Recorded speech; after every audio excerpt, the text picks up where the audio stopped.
அனைவருக்கும் வணக்கம். Investment achievement ஒரு டிஸ்க்ளைமரை பார்த்துருவோம்.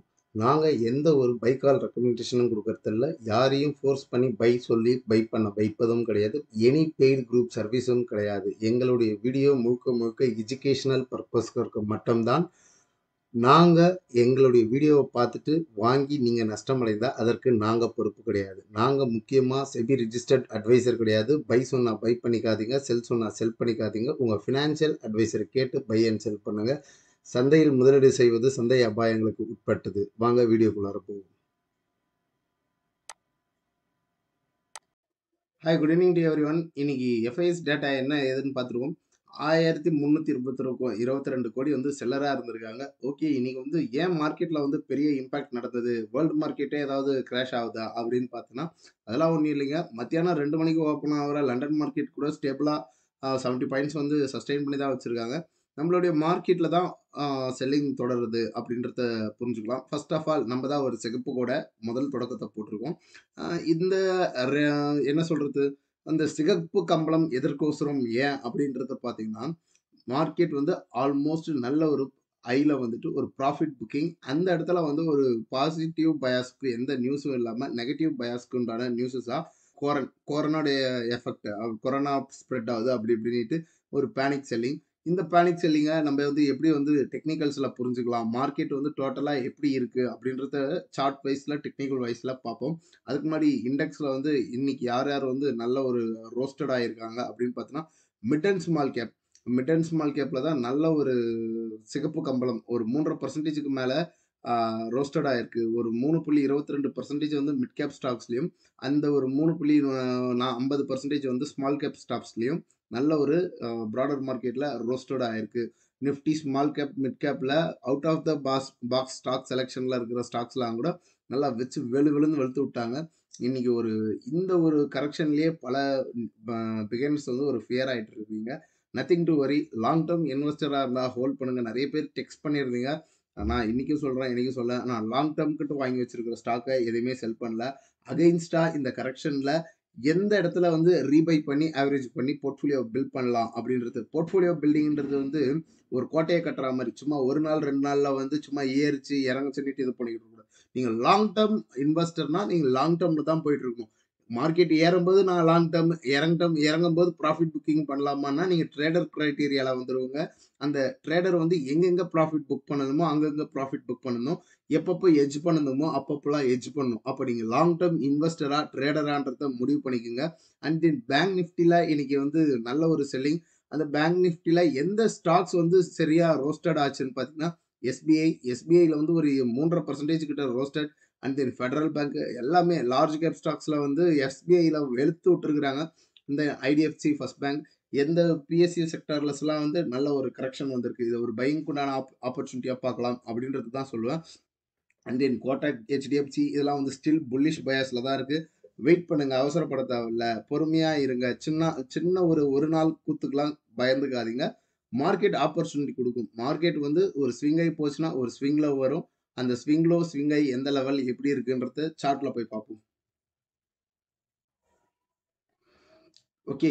பேங்க் நிஃப்டியோடைய லெவல்ஸ் என்ன ஏதுன்றத பார்த்துருவோம். இன்னைக்கு ஏன் பேங்க் நிஃப்டி வந்து கிட்டத்தட்ட ஒரு 425 புள்ளிகள் விழுந்தது அப்படின்றதுக்கு ஒரு ரீசன் என்னன்னு பார்த்தீங்கன்னா, நே ஒரு 4 நாளுக்கு முன்னாடி நல்ல ஒரு கேப் அப். இந்த கேப் ஃபில்லிங்ன்ற ரேஞ்ச் தெரியுதுங்களா? இந்த இடத்துல ஒரு கேப் அப் ஆனாலும் மார்க்கெட் மேல போயிட்டு ஒரு கரெக்ஷன் வந்து ரீடெஸ்ட் ஆயிட்டு போச்சு. அப்போ இந்த கேப் ஃபில்லிங்க வந்து ஃபில் பண்ணியிருக்காங்க. இத வந்து இன்ட்ராடே லெவல்ஸ்ல என்ன ஏதுன்றத பார்ப்போம். சி, இந்த கேப் அப் ஓப்பன் அப் ஆனது மார்க்கெட் மேல சஸ்டெயின் ஆயிட்டு ஒரு கன்சால்டேஷன் என்ன நடந்திருக்கு? நம்ம சொன்ன மாரி தான். ஒரு செங்கல் ஃபார்மேஷன் வந்து அந்த ஃபார்மேஷன உடைச்சிருக்கிறாங்க கீழ. அப்போ இது என்ன பேட்டர்ன்ங்க? இத வந்து எப்படி நம்ம புரிஞ்சுக்கலாம் அப்படின்னு பார்த்தீங்கன்னா, கிளியரா ஒரு ஹெட் அண்ட் ஷோல்டர் ஃபார்மேஷன் வந்திருக்கு. இந்த ஹெட் அண்ட் ஷோல்டர் ஃபார்மேஷன் வந்து நெக்லைன பிரேக் அவுட் ஆனதுனால இந்த இடத்துக்கு பிரேக் வந்தது. அதனால ஃபர்தரா ஃபால். கிளியரா தெரியுதுங்களா? இது வந்து left shoulder and the head. இது வந்து ரைட் ஷோல்டர். நெக்லைன பிரேக் அடிச்சது உடனே நல்ல ஒரு ஃபால். அப்போ சப்போர்ட், இமிடியேட் சப்போர்ட்டா நாளைக்கு வந்து 47115. இந்த இடத்துல சப்போர்ட் இருக்கு. இங்க யாருனா ஷார்ட் அடிச்சீங்கன்னா, இந்த இடத்துல க்ளோஸ் பண்ணுங்க. இங்க இருந்து ஃபர்தரா பவுன்ஸ் பேக் ஆயிட்டு, ஒரு சைட்வேஸ் போயிட்டு மறுபடியும் கீழ உடைப்பாங்க. இல்ல எனி வீக்னஸ் பிலோ நாளைக்கு வந்து 47,130க்கு கீழ ஓப்பன் ஆயிட்டு ரீடெஸ்ட் ஆச்சுன்னா, ஃபர்தரா பேங்க் நிஃப்டி வந்து இந்த சப்போர்ட் நல்ல ஒரு ஸ்ட்ராங் சப்போர்ட்க்கு வரும். அப்போ நம்மளுக்கு வந்து கிடைக்கக்கூடிய பாயிண்ட்ஸ் என்னென்ன இருக்கு அப்படின்றது தெரியணும். இந்த ஃப்ரீ ஃபால் ராலி கன்டினியூஷன் முடிஞ்சது. இன்னைக்கு விழுந்தா மாரி அப்கமிங் டேஸ்ல விழுமா? ஒரு ஆப்ஷன் பையர் வந்து நல்ல டிராஸ்டிக்கா இது மாரி ஒரு ஃப்ரீ ஃபாலா விழும்போது தான் சம்பாதிக்க முடியும். இங்க இருந்து சல்லுன்ட்டு விழும்போது இங்க ஷார்ட் அடிச்சீங்கன்னா, இங்க குளோஸ் பண்ணிடணும். இது மாரி சைட்வேஸ் ரேஞ்ச் எல்லாம் போனீங்கன்னா, அ ஒரு பெரிய மூவும் இருக்காது. நம்மளுடைய பிரீமியமா ஹண்ட் பண்ணுவாங்க. அது வந்து ஆப்ஷன் செல்லருடைய ஜோன். ஆப்ஷன் பையருக்கு எந்த ஜோனுன்றது தெரிஞ்சு ப்ளே பண்ணணும். அது தெரியலன்னா ஆப்ஷன் உள்ளவே போகாதீங்க அப்படின்றது தான் சொல்லுவேன். நாளைக்கு எதனா வீக்னஸ் இருந்ததுன்னா, இந்த லெவலுக்கு கீழ உடைச்சதுன்னா, எங்க எங்க டார்கெட் இருக்கு, எந்த லெவலுக்கு நம்ம வந்து ஒரு ஷார்ட் அடிச்சா ப்ராஃபிட்ட புக் பண்ணலாம் அப்படின்னு சொல்றேன் பாருங்க. 40,150க்கு கீழ ஸ்ட்ராங்கா ஒரு புல்லிஷ் கேண்டில் கிடைச்சதுன்னா, நம்ம டார்கெட் 1 இங்க எக்ஸ்பெக்ட் பண்ணலாம். அண்ட் தென் டார்கெட் 2 இவ்வளோ தூரத்துக்கு எக்ஸ்பெக்ட் பண்ணலாம். இந்த ரேஞ்ச் ஒரு காலம் வரணும்னுட்டுலாம் எக்ஸ்பெக்ட் பண்ணாதீங்க. நம்மளுக்கு இந்த லெவலுக்கு வந்ததுன்னா, உங்களுடைய ப்ராஃபிட் போதும் அப்படின்னு தோணுச்சுன்னா கட் பண்ணுங்க. கட் பண்ணிட்டு ரீடெஸ்ட் ஆயிட்டு மறுபடியும் கன்ஃபர்மேஷன் கிடைச்சா அடிங்க. இந்த லெவலுக்கு கீழ இந்த லெவலுக்கு வரும். அப்போ நிஃப்டிக்கு என்ன லெவல்ஸ் அப்படின்றத பார்த்துருவோம். ஓகே. நிஃப்டி ஏன் இன்னைக்கு வந்து இவ்ளோ பெரிய ஃபால் ஆச்சு? அதுக்கு என்ன காரணம்? ஏதுன்னு பார்த்தீங்கன்னா, ரிலையன்ஸ் உடைய சப்போர்ட் இல்ல. ரிலையன்ஸ் வந்து ப்ராஃபிட் புக்கிங் தொடங்குது. ஒரு ஆல் டைம் ஹைய தொட்டவுனே அந்த இடத்துல வந்து ப்ராஃபிட் புக் பண்றாங்க. அவங்களுடைய ரிலையன்ஸ் உடைய கான்ட்ரிபியூட் தான் இன்னைக்கு பெருமளவு இருந்தது நிஃப்டில. அப்போ அப்கமிங் ஸ்ட்ராங் சப்போர்ட்லாம் எந்த ஜோன்ல இருக்கு அப்படின்றத பார்த்தீங்கன்னா, சி கன்டினியூஸா நிஃப்டி என்ன ஆயிருக்கு? முதல்ல வந்து நிஃப்டியோடைய ராலி எப்படி போயிருக்கு அப்படின்றத நம்மளுக்கு தெரிஞ்சாகணும். 1, 2, 3, 4, 5, 6, 7 7 வாரமா ஸ்டில் புல்லிஷ் பயாஸ்ல போயிட்டு இருந்தது. இந்த இடத்துல ஒரு பெரிய கேப் ஃபில்லிங் இருக்கு. இந்த கேப் ஃபில்லிங்க்கு வரணும் மார்க்கெட்டுன்ட்டு பலமுறை சொல்லியிருப்போம். ட்ரேடர்னா ப்ராஃபிட்ட புக் பண்ணுங்க.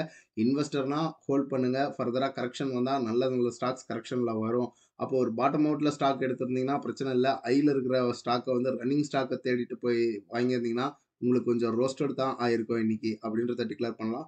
அப்போ நிஃப்டிக்கு வந்து ஃபர்தரா என்னென்ன லெவல்ஸ் இருக்கு? நாளைக்கு வந்து எந்த லெவலுக்கு கீழ ஓப்பன் வந்தா நம்ம ஒரு ஷார்ட் அடிக்கலாம் அப்டின்னுட்டு பார்த்தீங்கன்னா, கிளியரா வந்து இந்த இந்த ஜோன வந்து மார்க்கெட் நாளைக்கு ரெஸ்பெக்ட் பண்ணியே ஆகும்.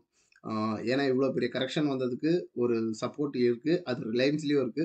அது என்ன ஏதுன்றத நான் காட்டுறேன் ரிலையன்ஸ்ல.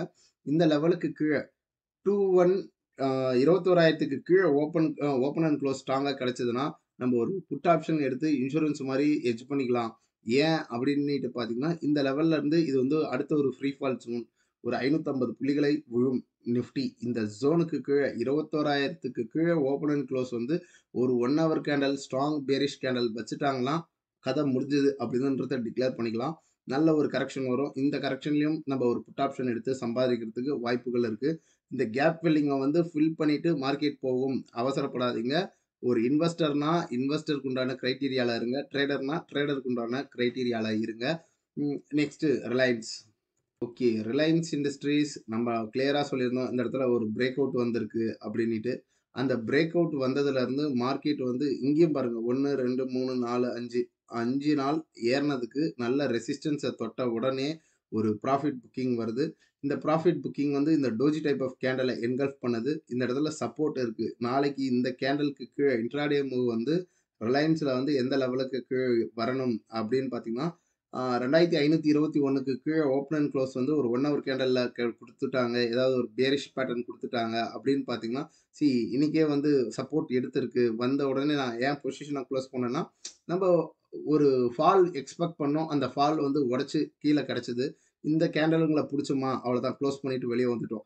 இனி இதுக்கு கீழ ஓப்பன் அண்ட் குளோஸ் கிடைச்சா தான், இந்த ஜோனுக்கு கீழ ஓப்பன் அண்ட் குளோஸ் கிடைச்சா, நம்ம வந்து அடுத்த லெவலுக்கு உண்டான புட் ஆப்ஷன எடுத்து சம்பாதிக்கலாம். அப்போ வந்து ரிலையன்ஸும் விழணும், அங்க நிஃப்டியும் விழும். அப்போ யார நம்ம ட்ராக் பண்ணணும் அப்படின்னு பார்த்தீங்கன்னா, ரிலையன்ஸ ட்ராக் பண்ணணும்.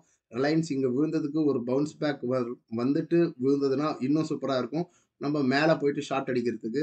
ஸோ இந்த ராலி முடிஞ்சது. அடுத்த ராலி வந்து ஆ இர 2520க்கு கீழ ஓப்பன் அண்ட் குளோஸ் கிடைச்சதுன்னா, நம்ம எக்ஸ்பெக்ட் பண்ணலாம். நிஃப்டி ஒரு 550 பாயிண்ட் வந்து ஃப்ரீ ஃபால் ஜோனா இருக்கும். ரிலையன்ஸ்க்கு ஸ்ட்ராங் சப்போர்ட்லாம் இருக்குங்க. இந்த இடத்துல ஒரு ரூ. 70 கரெக்ஷன் கிடைச்சதுன்னா, நம்ம எதிர்பார்க்குற அந்த புள்ளிகள் கிடைக்கும். அந்த மொமெண்டம் மட்டும் கேட்ச் அப் பண்ணிட்டு வெளிய வந்துடணும். So long term investor be patient. ரிலையன்ஸ்லலாம் என்னுடைய ஸ்டேக்ஸ் ஒரு 40 குவான்டிட்டி சாரி 20 குவான்டிட்டிஸ் வச்சிருக்கோம். அதெல்லாம் நாங்க எதுவுமே பண்ணல. ஹோல்ட் பண்ணிட்டு இருக்கோம். இதுக்கும் எதனால நாங்க ஹோல்ட் பண்றோம் அப்டின்னுட்டு பார்த்தீங்கன்னா, இந்த சேனல் வைஸ்ல மூவ் ஆயிட்டு இருந்த மார்க்கெட் வந்து பிரேக் அவுட் ஆயிட்டு ரீடெஸ்ட் எடுக்குறாங்க. அப்டின்ற ஒரு கிரைட்டீரியாவும் இருக்கு. அப்போ இந்த ட்ரெண்டையும் உடைக்கணும், இங்கேயும் உடைக்கணும். இதெல்லாம் உடைச்சா தான் செல்லிங் தொடரும். அப்ப இங்க இருந்தும் புல் பேக் ஆகுறது ஹைலி பாசிபிள். அப்ப இது என்ன பேட்டர்ன் ஏதுன்ற பிரைஸ் ஆக்ஷன் தெரிஞ்சவங்களுக்கு தெரியும். நல்ல ஒரு சேனல் வைஸ்ல மூவ் ஆனது பிரேக் அவுட் ஆயிட்டு ரீடெஸ்ட் தான் வந்திருக்கு.